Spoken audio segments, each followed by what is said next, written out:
Hello and welcome to Sports Update on Trust TV. I am Emmanuel Fashimi. We'll be looking at some stories in the world of sports this evening. I also look at a story coming in from the Glass House, which is actually a cheering news for those of us who love the beach soccer and the futsal football.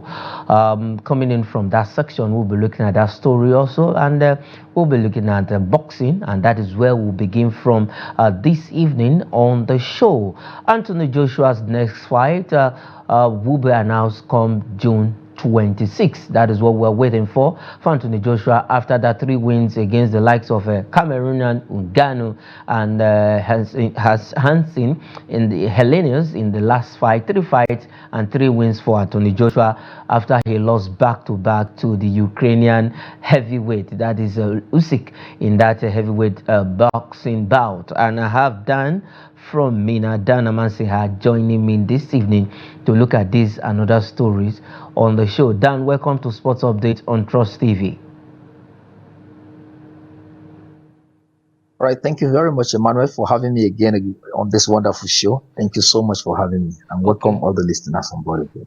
For Joshua announcement, then his next fight will be announced on 26th of June. What do you make of Anthony Joshua, and ever since he came back from that back-to-back loss to the undisputed heavyweight champion Usyk? All right, I think it's a wonderful one because Anthony Joshua needs to really fight up what we call classification bouts. All he has to do is to have this classification bouts, clear all the obstacles, then take a shot at the title again, because it's very apparent that he has all it takes, because from the world heavyweight boxing ranking along the best of the best, or let me say around the world right now, Anthony Joshua is even ranked higher than Tyson Fury. So if he's able to go past through Daniel Boyce, I think he will have a shot at the ultimate title, which is the unification bout that is currently being held by, what was his name again? Alexandra Usyk. So we have an opportunity to see Anthony Joshua come back again to the rings. And if he's able to really do the right thing, most so he's playing, he's doing this at home, right there in the UK. So there is every possibility for us to see the best of Anthony Joshua. He had a sellout crowd in the Wimbledon the last time before he went to the O2 Arena, and I hope this time around he's going to be able to get it right in the next title fight. Okay, he's able to get it right in his next title fight. Well, Nigerians has been having a lot of great boxers in the past, the likes of Muhammad and co. Over the years, we've not really had that grip when it comes to boxing, and just of recent, we saw how all our boxers couldn't get that lost out in the the boxing qualification for Paris Olympic Games. What can we do to revive come back where we used to be when it comes to boxing? Because Nigeria used to be a force to be reckoned with when it comes to the pound game. All right, the likes of Okorodudu and co, and all the people you've been thinking has been doing well in these categories, especially in boxing. Perhaps where we got it wrong was when we were unable to really continue the momentum from the grassroots. And each time we get it wrong at the grassroots level, we struggle at the senior level. That is basically what is happening. One of the pay TVs, I think, what we call the Good TV Sunday boxing bouts, is actually one of the means in which we can revive boxing. But the unfortunate aspect is that we don't have so much boxing facilities across the length and breadth of the country. Back here in Niger State, Mina precisely, we do have one racketeer boxing ring where we make do with some boxers who are trying to train and ensure that they trade or they ply their trade. But unfortunately, what we're having in Nigeria right now is that we're not catching them young. Boxing is a game that must be scouted from the grassroots. And unless and until we're able to do that, we'll keep on having these challenges of trying to get world beaters in this game. So my prayer is that one day we'll have the kind of management and administrators that will go all out to ensure that once again, our lost glory in boxing is recaptured. It's not a rocket science, like I often say, but it's something that can be done, is doable, and all you need to do is more funds to be made available to boxing, and let us revive boxing from the grassroots. It is not charitable for us to say that a country like Nigeria that was known for boxing, all of a sudden, we're gradually losing our grip and our position in that realm. Yes, gradually losing our grip and position in that particular sport. We just have to go back to the basics. That's the grassroots to actually catch them young. All right, let's leave that story. Let's leave the boxing story and go over to the next story, which we'll be looking at another sport that is doing well in the world, but in Nigeria, it's good that we're having this sport growing also in Nigeria, and then for stars out there bringing it back home. This time around, Venom, he's called Page, looks forward to that bout against our own Kamaru Usman in UFC 299. This guy is a fantastic fighter, and he's looking forward to get that fight against Kamaru Usman. But first of all, he has to get past Machido in his next fight before he can get a shot at Kamaru Usman. Then Kamaru Usman is one top contender when it comes to the mixed martial arts. Now he will be graduating to UFC 299, where this man is waiting. That is Michael Page, the Venom as he's called. Might just have a shot at Kamaru Usman in that particular UFC 299. Yeah, where Kamaru 24-0, so it's a very impressive record he has there. And of course, we all remember he has 4 nice straight wins when he started this game in 2015, when he started going professional. And from 2015, of course, he has won 5 back-to-back title defense, and meaning that he has one of the best records. They call him the Nigerian Nightmare, so it is just not a fluke. And I hope that he has lost, of course, that we know he lost to try on Woodlane, and everybody is still talking about those losses. But the most important thing is that you could get down, then the ability for you to pick up yourself again and then continue where you stopped. So I hope this time around he will do the right thing and get the right fights and then go back to where he rightly belongs. This sport is gradually gaining momentum across the world, and I hope that some of them, Israel Adesanya and himself, are trying to import this particular sport to Nigeria, and most Nigerian kids are actually taking into martial arts gradually. I hope Nigeria will equally key into it, and in no distance time from now, we'll begin to see more Nigerians taking into martial arts. Yes, more Nigerians taking into martial arts, just the way we are seeing with the game of cricket growing so fast in the country. Kamaru Usman lost to Leon Edwards of Britain in his last fight, and he's hoping to come back strong and better. Let's see if Venom can beat Machido in his next fight, and after that fight, he will be looking forward to UFC 299, where Kamaru Usman will actually be waiting for him. All right, let's leave the mixed martial fight. I told you that we'll be talking about the NFF. Let's go straight to the glass house, where machinery is put in place to see us having the beach soccer and then the futsal ball back in the country. This is another sport that is doing so well, and Nigeria is so blessed with some of this natural endowment that we're not supposed to be suffering. But the good thing is that the Alhaji Musa Goso-led executive board is trying to bring back the beach soccer, and our Super Sandy Gold is also back up and running, and they will be participating at the African qualifiers. Okay, permit me to be a little bit sarcastic in this now, because it's quite laughable when I see we're shifting our focus from core football to, I think, a softer side, because if the 11-man football is not giving us the desired results, I think there is absolutely nothing wrong if we're able to turn attention to something else. I do know that, of course, FIFA recognizes football and futsal football, and of course, beach soccer is becoming a big industry. Incidentally, Seychelles in Africa is going to be hosting the next World Cup. So we are doing all we can to see that we put in structures to ensure that we do. But again, what we're actually doing is more or less like an ad hoc arrangement, because from what I can guess the NFF is doing is, okay, let us put 1 or 2 of our members to that committee to midwife it and see how far it will go. There is no standing committee per se. These are more or less like an ad hoc committee. After the assignment of this World Cup and qualifiers, or that actually is going to be taking place in South Africa. In Egypt, after the African qualifiers, and then the World Cup proper, which is coming up in Seychelles in Africa too.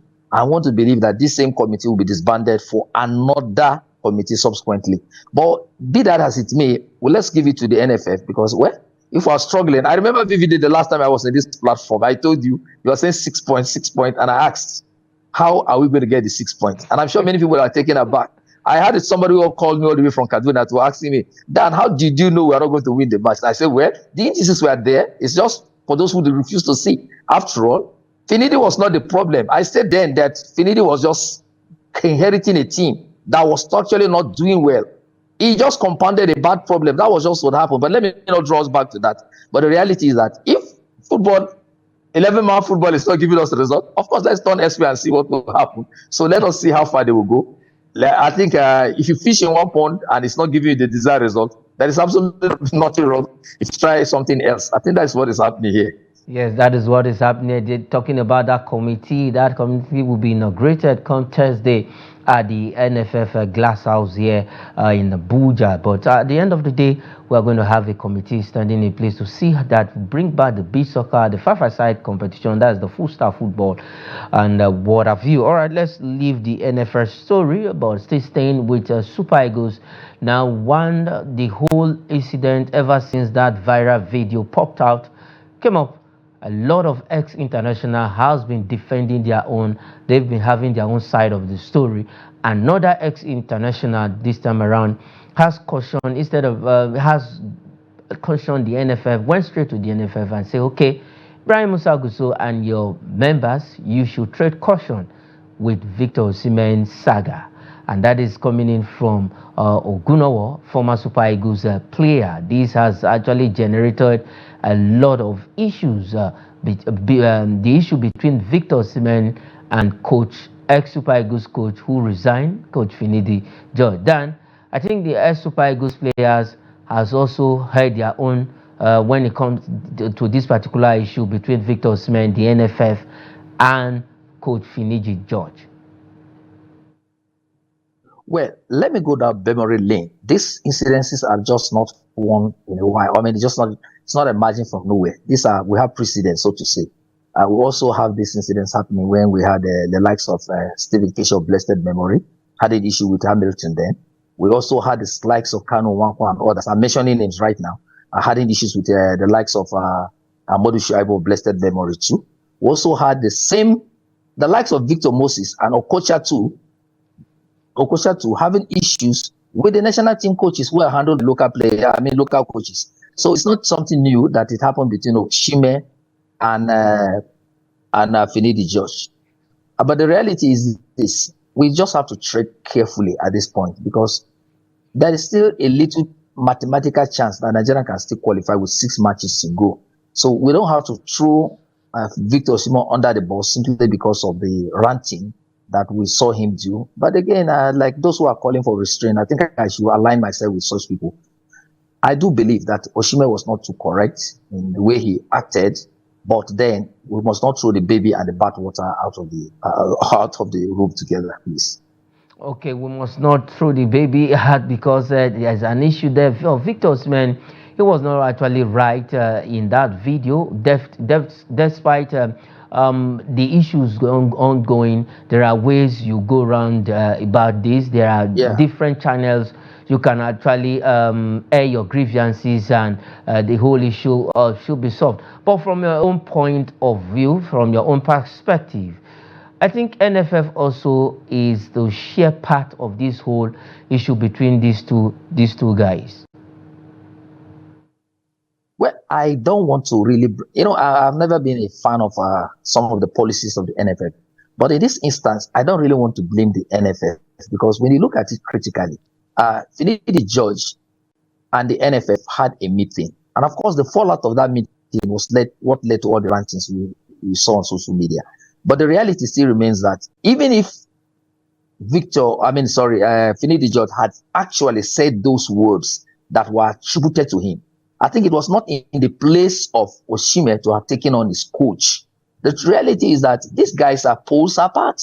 Whether we like it or not, they are poles apart. So a more matured player would have taken a different approach to address the same issue without equally resorting to name calling. So I'm seriously of the opinion that even at that, we have to exercise some restraint, because we don't just want to see a situation where simply because of what he has done, we now begin to say, okay, he's banned from the team, because emotions are high right now. But again, beyond the emotions, because we have the club of 94 Eagles players versus some other Eagle players who have played in the 80s versus some Eagle players who have played in the past. I think this point does not call for emotions. Let us be very circumspect so that we can be able to see things, cipher things carefully, so that even if we have to accept that the NFF need to caution the player, but the fact still remains that Victor Osimhen still has a role to play in the Super Eagles. That we cannot discard. That we cannot discountenance. So we should also look at it that yes, he has done something which is not too right as a player of his caliber. Now he's the reigning African Footballer of the Year. What message is he sending to other players? Yeah. Invariably, he's telling other players that if a coach misbehaves, you need to bring him to the public domain and perhaps whitewash him or insult him. I mean, it's not good enough, but then the NFF must just call the two parties together, because Finidi, you might be too surprised to see that Finidi still has a role to play in Nigeria one day.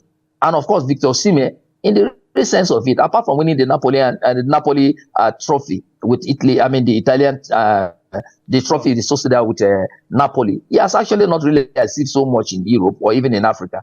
So we should not be able to just throw him out and allow him to really begin to rot away. It will affect his international career if we do that. So let us try as much as possible to beat him with one hand and still draw him with the other. Okay, beat him with one hand and draw him with the other, according to Dana Maziha.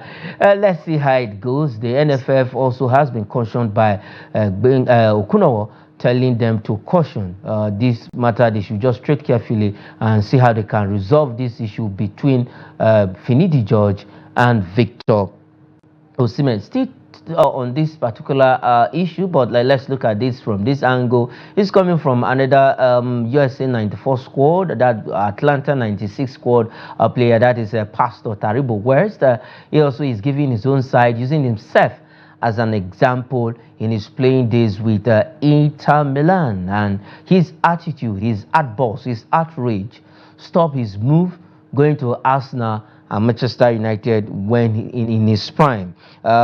This actually happened in a game against Vicenza in the Italian Serie A. He was substituted, and out of anger, he threw off his jersey, and that actually cost him of playing for two of the best teams when it comes to football in Europe. Okay, that's just what I've just said some few minutes ago, because I said if we don't handle this carefully, it has a way of actually affecting Finidi's career. And let us not take it for granted. Finidi is still a young man, just 25 or thereabouts, so he still has years ahead of him. At this age, you could see those kind of youthful exuberance coming here and there. We can caution him, just like so many people. And where he needs counseling, we should counsel him. And not to throw all that he has contributed to the nations too, because he has also paid some price for the nation. It's the pride of Nigeria that we have a Nigerian as a reigning African Footballer of the Year. And if we don't tread this with careful, we might not just equally, because as it stands now, Osimhen's transfer out of Napoli is hanging in the balance. And these are the things that most European big coaches are actually carefully monitoring. So we should not just begin to treat this as if it's a localized issue. It has become an international issue, unconsciously, without we knowing. So we have to be very, very careful. And that is why I said, well, we might just have to tell him that, well, you didn't do well in this matter. Well, we need to caution him. Let us caution him. Just like Taribo said, a player is as good as when he's playing for his national team. Yes. Most international club sites are reckoning. In fact, there is even a clause in most international to get work permit in some club site or in some nations. You need to play for your national team. And it doesn't matter how much you have played for your national team. Your value in the international market is enhanced as a result of your consistency with your national team. So that is why I think we should have to be careful, despite the fact that none of us is really happy, because I won't be seeing myself insulting my elders and saying all sort of things. Neither would I be expecting younger ones to be insulting me simply because maybe I made one mistake or the other. So I will not see why we should not be able to allow the sleeping dog to lie. The NFF has a role to play. Bring the two worrying factors together and talk to them. And I'm sure one party must apologize to the other. I think that will put the whole thing to rest. Okay, that will put the whole team to rest. Let's leave the shores of the country and quickly go straight to Europe and look at the games on. One game is ongoing as we speak right now, but let's look at the fixtures quickly in Europe.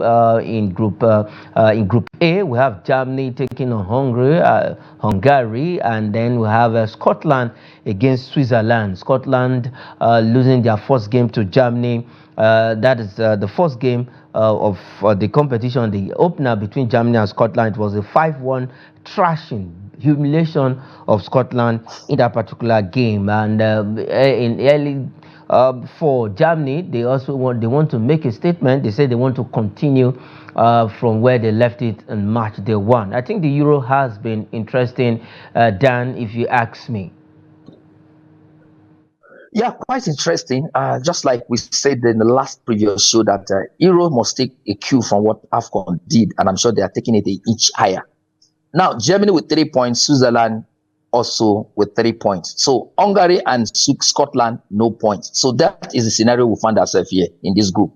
And it is quite interesting because in Group A, these two teams, we're talking about Switzerland and Germany, automatic qualification. So if Scotland needs anything, this is the match they need to really put their acts together. If they get nothing out of this match, then they are out of it. So also for Hungary. So Hungary taking on Germany is quite a very tall order for them. The Germans playing before their home farms is quite going to be a very hard nut to crack for them. But the joy is that it doesn't really matter because when you are pushed to the wall, I mean, you have no option but just to fight back. And I hope that they will fight back and get the right result. Otherwise, if Hungary loses this match, they are completely out of the contention. And there is absolutely nothing anyone can do, except the unusual happen. And then Scotland beats Switzerland. And then maybe they have a fighting chance against Scotland in their last match. Yes, maybe they have a fighting chance. Let's quickly just go back to a game before we look at about two stories on the show. Were you disappointed with the Selecao, that's the Portuguese team, against Czech yesterday night? Because a lot of expectations from persons were dashed with the way Portugal play against Czech in that game. Emmanuel, if you have to be honest with yourself, you said the Euro has been quite interesting.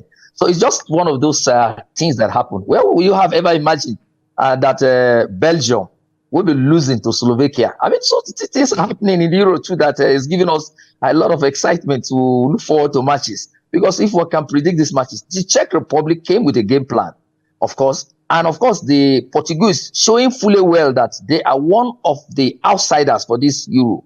They equally came with a game plan to ensure that what is important is to nick the 3 points that they got. And some they don't play very well in competitions. All that matters is that you are getting the result and advancing to the next stage. Coming out of the group stage, I think at this point is the most important thing for every team in this competition.